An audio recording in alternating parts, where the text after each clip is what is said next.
50,000 people went through our training seminars. And what frustrated me is after all of that training, people still did not change.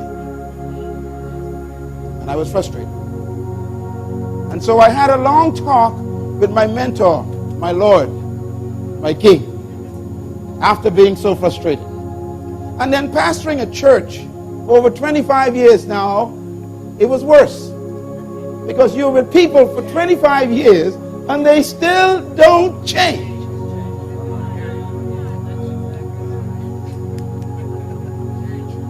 So I was frustrated. And I said, God, why don't people change?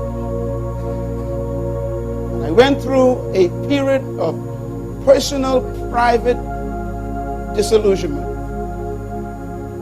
I said, God, I don't want to waste any more of my time with people if they're not going to change. I said, what is missing? I've taught them principles, precepts, techniques, methods, all the things you teach people, and they still don't change. And he answered me in a very simple way. He said, people don't change until their attitudes change.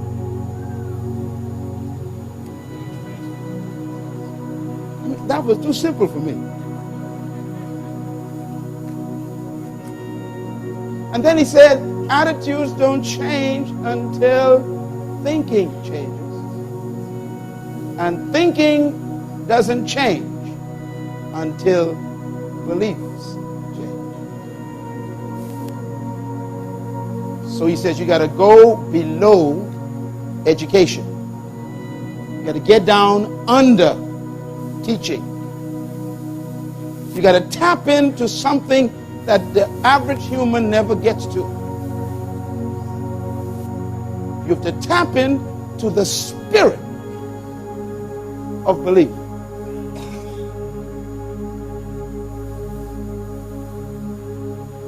Here's a thought you want to write down.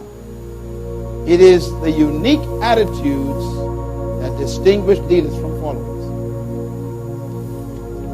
You can tell a leader from a follower simply by observing their attitude differences.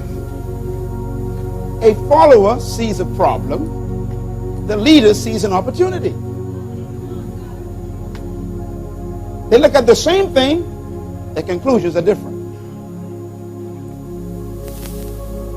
Followers panic, leaders plan.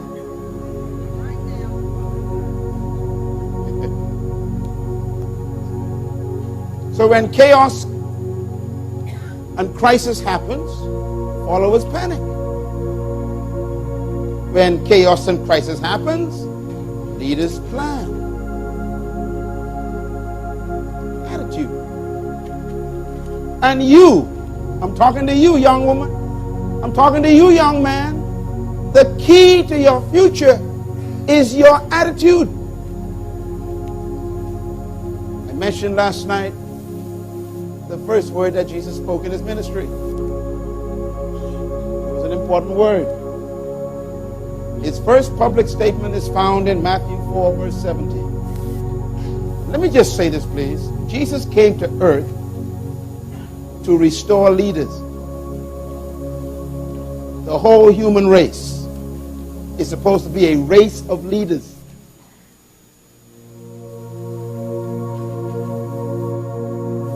Stay with me for the next 2 days. I'll explain that to you. His first words, Matthew 4:17, went like this. Repent, for the kingdom, the governing authority of heaven has returned on earth. The word repent means what? To change your mind. To go back to the original thinking. Re means to go backward. Repent means to think. His first command is go back to the original thought patterns of God. Then you can live in this kingdom. Write this down.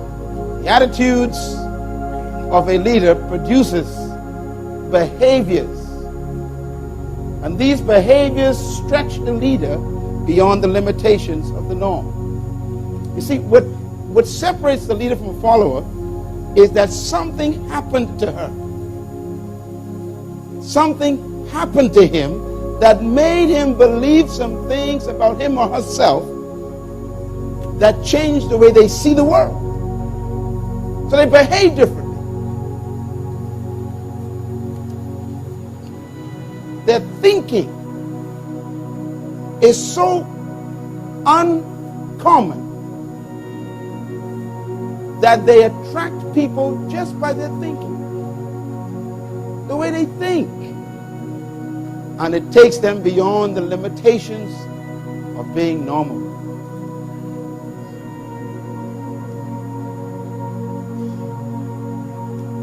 Number 4, attitude is the product of belief.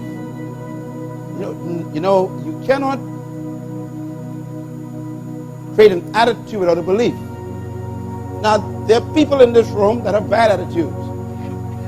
That comes from bad beliefs. Negative attitudes comes from negative beliefs. Your attitude comes from your belief system. That's why the focus of God is your belief system. The word belief means what? It's the word faith in the Greek. Pistos.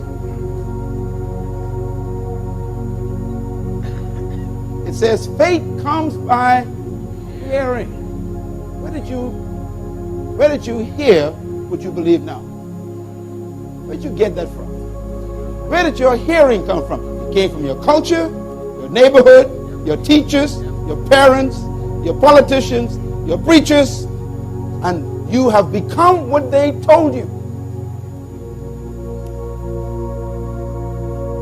That is why, for you to change, you got to disrupt what you're hearing.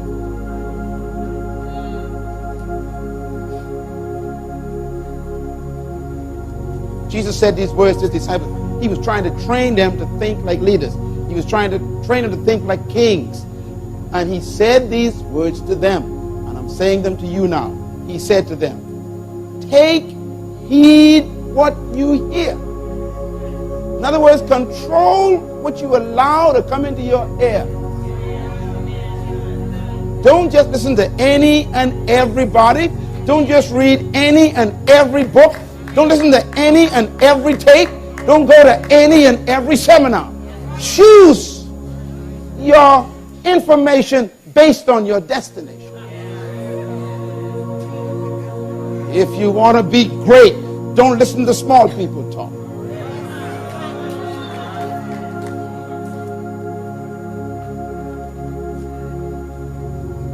It's incredible. You having problems in your marriage, and you getting advice from a divorcee. Now that's dumb. I think that's dumb, okay?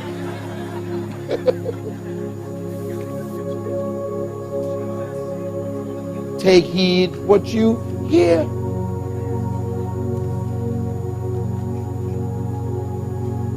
Write the statement down, please. No one can live beyond the limits of their beliefs. You cannot live beyond the limits of your belief. You are trapped by your belief system. I don't care what you tell me, you cannot live beyond what you believe. Because you think what you believe. And as a man thinketh, that's the man. That's why you can go through a seminar on leadership and still come out a follower. Because the seminar never gets down to the level of beliefs. They talk about techniques and methods and all these principles. They don't get down to beliefs. I am one who can say without question that I have concluded that you cannot become a leader by attending a leadership school.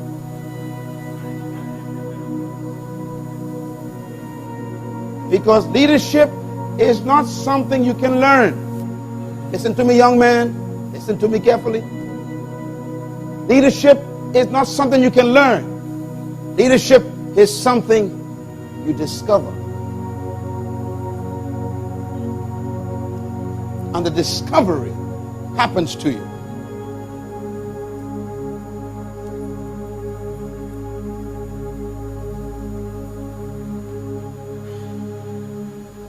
Your life is what you think it should be. You are exactly what you thought. You've become exactly what you thought.